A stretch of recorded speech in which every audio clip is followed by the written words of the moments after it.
Welcome to ज्ञान ITI।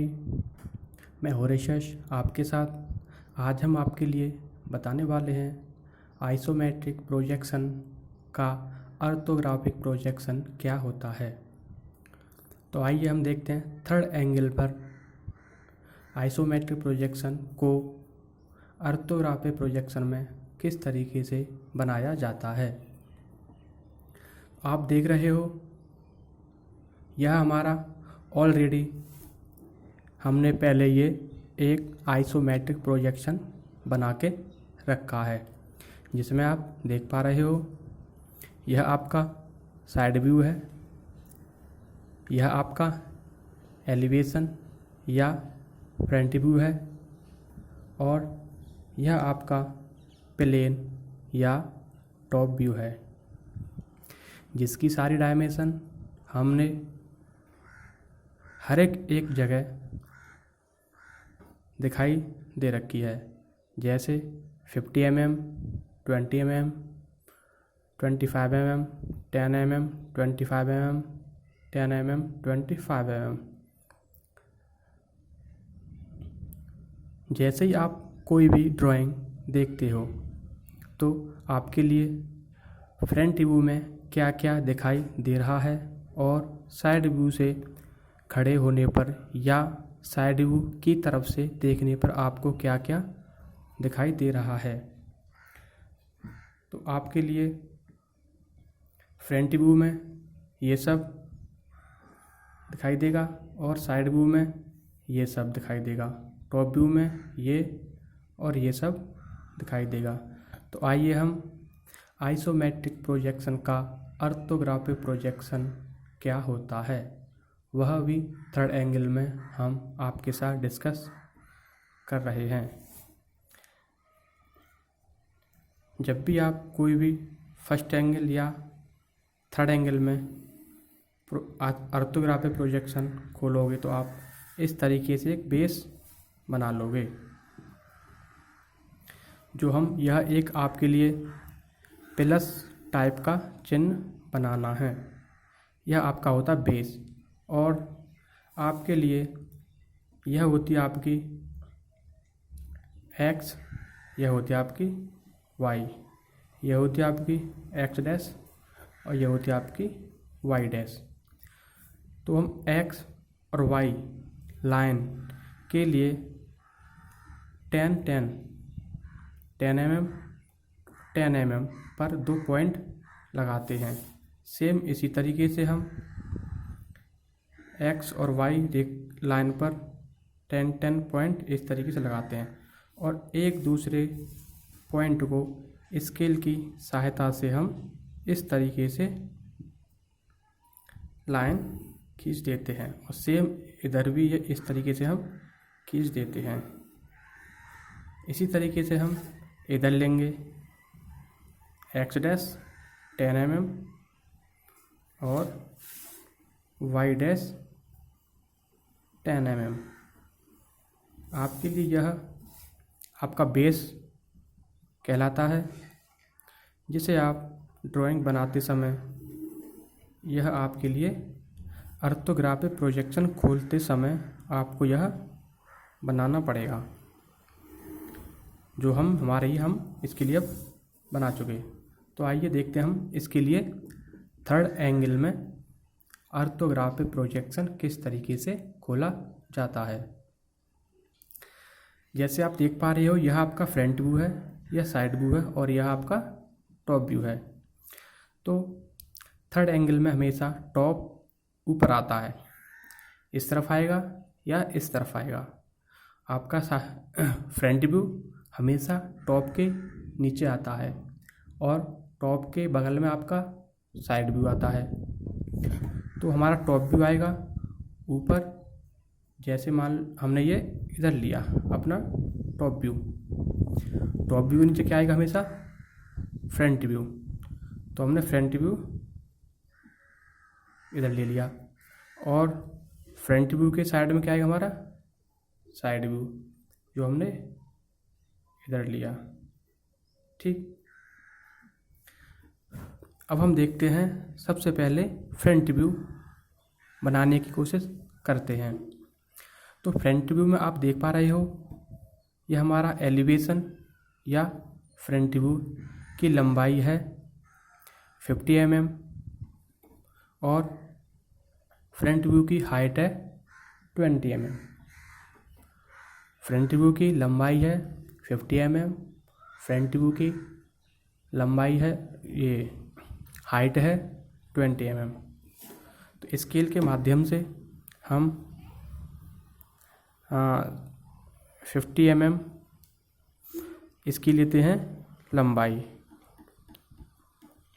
50 mm हमने ये लंबाई पॉइंट लगा लिया और सेम इसी तरीके से स्केल की सहायता से हम लेते हैं इसकी अब हाइट। हाइट कितनी हमारी इसकी 20 mm। तो हमने ये 20 mm ने इसकी हाइट ले ली और इसी तरीके से हमने ये 50 mm का एक ब्लॉक इस तरीके से बना दिया। ठीक, अब हमारे लिए हम देख रहे हैं इस फ्रंट व्यू को यहाँ खड़े होकर के। तो हमारे लिए फ्रंट व्यू वाली साइड से क्या क्या दिखाई दे रहा है, तो देखिए हम आपको इस तरीके से यह हैचिंग लाइन के माध्यम से दिखाने की कोशिश करते हैं। तो जहाँ पर भी हमने ये हैचिंग लाइन की है वह आपका ओनली फ्रंट व्यू दिखाई दे रहा है, जिसकी लंबाई है 50 mm, हाइट है 20 mm। अब हम इधर यहाँ से हमने इसकी हाइट ली 10 mm। तो हम स्केल की सहायता से हम एक 10 mm पर पॉइंट लगाते हैं और यह हम 10 mm की इधर एक हाइट लेते हैं। तो हमारा हो गया 10 mm और 10 mm इसकी हाइट हो गई। लंबाई इसकी लेंथ हमारी 50 mm, 50 mm फुल लेंथ है और ये वाला हमारी 25 है। तो 10 के बाद हमारे लिए 10 हाइट लेने के बाद 25 इसकी हमें लेंथ लेनी है।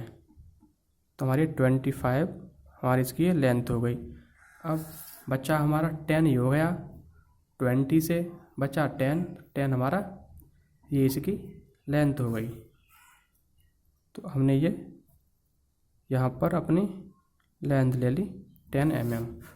तो हमारा ये बन के कंप्लीट हुआ फ्रंट व्यू, जिसमें अभी डायमेंशन बाकी है।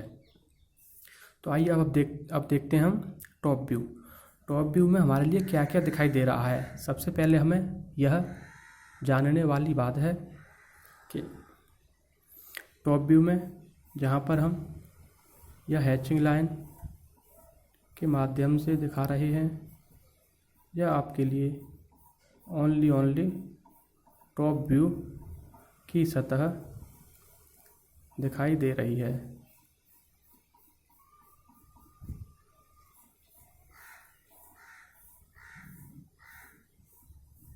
यह आपका ओनली टॉप व्यू है।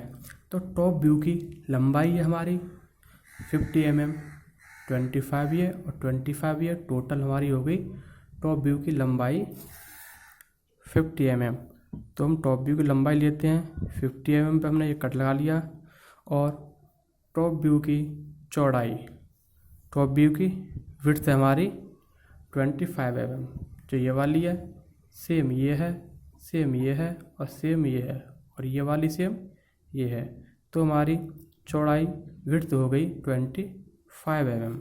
तो हम 25 mm इसकी विड्थ लेते हैं, 25 पर पॉइंट लगा लिया। सेम इसी तरीके से अब हम इसके लिए 50 इसकी हमारी लेंथ थी टॉप व्यू की। तो हमने 50 लेंथ ले ली और इस पॉइंट से स्केल की सहायता से इस पॉइंट को हमने मिला दिया। अब हमारे टॉप व्यू का बनता है एक ब्लॉक। अब टॉप व्यू में दिखाई दे रहा है नीचे वाली सतह और ऊपर वाली सतह। तो ये 25 की है और ये 25 की है, तो इन दोनों के बीच में एक लाइन आ रही है। तो हमारी ये थी 20 हमारी ये थी 50 mm की। तो 50 mm में से हमने 25 का ये और 25 का ये हमने ले लिया। तो यहाँ पर हम लगाते हैं एक 25 पर एक पॉइंट, 25 पर पॉइंट यहाँ लगा लिया हमने। और सेम इसी तरीके से 25 पर हमने एक नीचे भी पॉइंट लगा लिया। तो हम इन दोनों पॉइंटों को स्केल की सहायता से आसानी से मिला सकते हैं। तो हमारा ये वाली सतह यहाँ पर आ गई, ये वाली सतह यहाँ पर आ गई। टॉप व्यू में हमारे लिए सिर्फ 2 सतह दिखाई दे रही थी जो हमने आपके साथ डिस्कस की। अब बचा हमारा एलिवेशन या फ्रंट व्यू क्लियर हुआ और टॉप व्यू आपका बन के कम्प्लीट हुआ। अब बचा आपका साइड व्यू। तो आइए, साइड व्यू को हम पहले ही आपके लिए बता चुके हैं कि साइड व्यू हमारा इस तरफ यहाँ पर आएगा। तो आइए, साइड व्यू की विड्थ कितनी है हमारी 25 mm। तो हम 25 mm साइड व्यू की विड्थ लेते हैं और इसकी हाइट हम लेते हैं, हाइट हमारी इसकी 20 mm। तो हमने ये लिया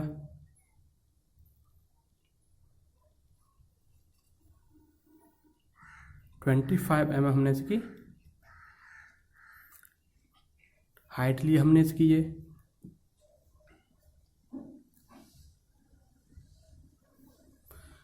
50 mm हमने इसकी ये